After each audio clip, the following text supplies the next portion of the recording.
안녕하십니까. 대한민국 여론의 모든 것 여론고수 시간입니다. 오늘은 우리가 스튜디오 분위기를 조금 바꿔봤습니다. 여러분들 어떠신지요? 마치 뒤에 취재기자들이 일하고 마치 뉴스데스크처럼 오늘 여론데스크 분위기로 본격 진행을 해보겠습니다. 여러분들 구독, 좋아요 많이 눌러주시고요. 이재명 대표 단식, 지금 우리가 방송하고 있는 시점까지 계속 단식 중입니다. 17일째인가요? 하여튼 방송 시점에 17일째 이재명 대표 단식장을 국회 본관인가요? 본관에서 대표실로 옮겨서 지금 계속 단식을 하고 있는데, 중요한 건 이게 과연 민주당 지지율에 도움이 되는 거, 사실 이게 제일 중요한 거 아니겠습니까? 어떻습니까? 최근 갤럽 조사를 보면 저번 주에 32%였죠. 네. 근데 이 갤럽 조사가 그동안 이게 약간 등락은 있었지만, 이재명 대표가 단식 시작하기 직전인 8월 4주차 조사를 보면 32%였어요. 거기서 27%로 떨어졌다가 다시 34%로 올라갔다가 다시 32%가 됐는데, 네. 결국은 제자리 걸음이다. 결국은 뭐 더 올라간 것도 없고 더 떨어진 것도 없다. 그리고 MBS 조사, 이 K스탯을 비롯한 4개 회사가 공동으로 실시하는 조사를 보면 8월 31일 날 그 이재명 대표가 단식을 시작했으니까 그 직전에 조사한 게 8월 5주차 월화수 4일 네. 동안 조사한 게 28%였다. 28%였습니다.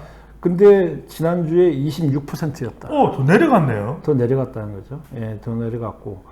근데 그 사이에 국민의힘 지지도는 거의 뭐 MBS 조사나 갤럽 조사나 다 33%, 34%, 32%, 그 이상주 동안 별 변화가 없었다. 거의 변화가 없었어요. 네. 근데 민주당 지지율만 약간씩 이렇게 오락가락했지만은 결국 그 시작 직전하고 비교했을 때는 제자리 걸음이다. 지지율상으로 보면은 이재명 대표의 단식이 별다른 효과가 없었다고 볼 수 있는데, 이게 무슨 이유 때문일까요?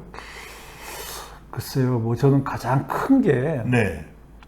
과거에 이제 뭐 정치인들이 단식이 뭐 여러 명, 과거에 여러 명 있었지만은 뭐 이제 어쨌든 그 이재명 대표 정도의 어떤 여야의 무게 있는 정치인이 이제 단식을 할 때는 뭔가의 목표가 뚜렷했단 말이죠. 그 요구 조건이 뚜렷했단 말이죠. 예. 근데 지금은 뭐를 위해서 단식을 하는지가 국민들한테 이게 잘 와닿지가 않는다. 예. 오히려 국민의힘에서는 방탄 단식이다 뭐 이렇게 공격도 합니다. 이제 그거는 뭐 부정적인 평가니까 뭐 좀 네. 차치하고서라도, 그러면 야당 내에서는 뭐 때문에 단식한다라고 하는 그 어떤 간명한 이 요구 조건이 있어야 이게 이제 국민들한테도 와 닿고, 뭐 이래서 진짜 그 우리가 지지하는 당의 네. 대표가 단식까지 하는구나. 말하자면 하는 중도층은 말할 것도 없고 지지층까지도 다 공감시키기에는 충분하지 않은 단식의 명분이군요. 갤럽 조사에서 보면은 이 민주당 지지율이 진보층에서 오히려 1%포인트 하락했고, 그리고 광주 전라에서도 51%에서 50%로 하락했고, 네. 뭐 하락했다라기보다는 거의 비슷했다라고 볼 수 있는데, 어쨌든 지지층 결집도 이루어지지 않고 있다. 뭐 중도층은 말할 것도 없고, 뭐 이제 지금 상황은 그렇습니다. 네. 그러면은 궁금해지는 것은, 이렇게 지표상으로는 얻는 효과도 없는데 단식을 왜 하는 겁니까? 그러니까 그 본인이나 아니면은 민주당에서도 명확히 설명을 못한 거 제가 어떻게 설명하겠어요? 네. 아니 그래도 뭐 이게 어떤 정치적인 이유가 있을 것 같은데, 깔려 있을 것 같은데요. 저는 뭐 이게 그 국민의힘에서 얘기한 것처럼 방탄 때문이다. 네. 뭐 내지는 뭐 방탄이다, 뭐 꼼수다, 뭐 또 뜬금포다, 여러 가지 얘기가 나옵니다. 그런 식의 평가를 하고 싶진 않고요. 뭐 그거는 뭐 여야의 갈등 구조 내에서 나오는 얘기니까 뭐 저는 뭐 그렇게까지 얘기하고 싶진 않고요. 네. 다만 저도 잘 모르겠다. 저도 잘 모르겠다. 그러니까 예를 들어서 1990년도에 김대중 전 대통령도 대통령 되기 전에 단식을 한 적이 있어요. 13일 동안 한 적이 있었는데 네. 그 당시에는 내각제를 추진하던 거를 멈추고 그 지방자치제도를 하자.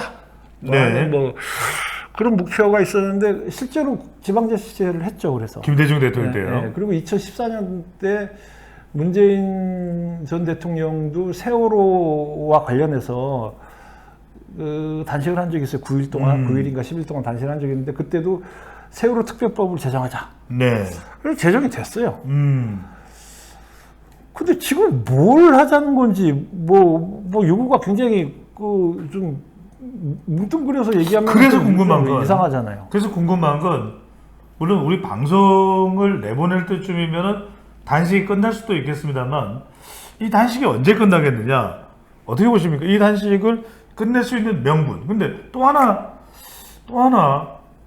이해가 되지 않는 것은 윤석열 대통령으로부터 왜 반응이 없느냐? 김기현 대표로부터 왜 단식장으로 방문이 없느냐 그러는데 그 방문이 없을 것이라는 것, 또 반응이 없을 것이라는 것은 예상됐던 거 아니겠습니까? 그럼요. 다 예상됐던 거죠. 그러니까요. 아니 그리고 이재명 대표가 뭐 방문하면 끝내겠다고 명시적으로 말한 적도 없고, 그렇죠. 그리고 뭐 유로해지면 끝내겠다고 뭐 그 측근들이나 뭐 누가 얘기하는 것도 없고, 예. 다만 그러다가 또 지금은 왜 안 오냐는 이야기가 우리 방송하는 시점까지만 해도 지금 더불어민주당에서는 왜 방문조차 안 하는 이야기 많습니다. 많이 하는데 방문을 위해서 단식한다는 얘기는 한 번도 한 적도 없잖아요. 네. 시작할 때. 근데 그게 단식의 목표도 아니잖아요. 뭐 방문을 받기 위해서 단식하는 거라고 밝힌 적도 없는데 왜 이제 와서 단식 안 하냐, 방문 안 하냐라고 짜증을 낸다면은 참 그 짜증을 받는 대상으로서는 약간 어처구니가 없다고 느낄 수도 있을 것 같아요. 지금 이제 중요한 것은 이재명 대표의 단식도 단식이지만 검찰 소환 조사를 2번 받았습니다. 그러면은 검찰의 구속영장 청구, 체포 동의안이 올 가능성이 상당히 높은데, 자 단식으로도 못 막았던 지지율 하락인데 지금 걱정이 되는 것은 체포 동의안을 부결해 버리면 이것도 방탄 단식이었어? 방탄 부결이야? 그래서 또 지지율에 타격을 받을 텐데 어떻게 보십니까? 글쎄요. 지지율 지금 제 생각으로는 아마 이재명 대표가 지지율 생각하고 단식 시작한 거는 아닌 것 같고, 그렇다라고 봤을 때는 뭐 사실 그 여당 쪽 시각으로 볼 때는 네. 구속 수사를 막기 위한 방탄이다라고 할 때는 뭐 지금까지 한 번 이미 부결된 적도 있고, 예. 뭐 그거가 그 세간의 눈초리가 뭐 별로 이렇게 의식되는 그런 상황은 아닌 것 같아요. 지금 봤으면. 네. 알겠습니다. 자, 지지율은 올라가지 않는 단식, 검찰의 구속영장이 올 경우에 불체포 특권을 내려놓겠다고 했던 이재명 대표의 결정은 무엇일지도 궁금해지는 순간입니다. 고맙습니다. 예.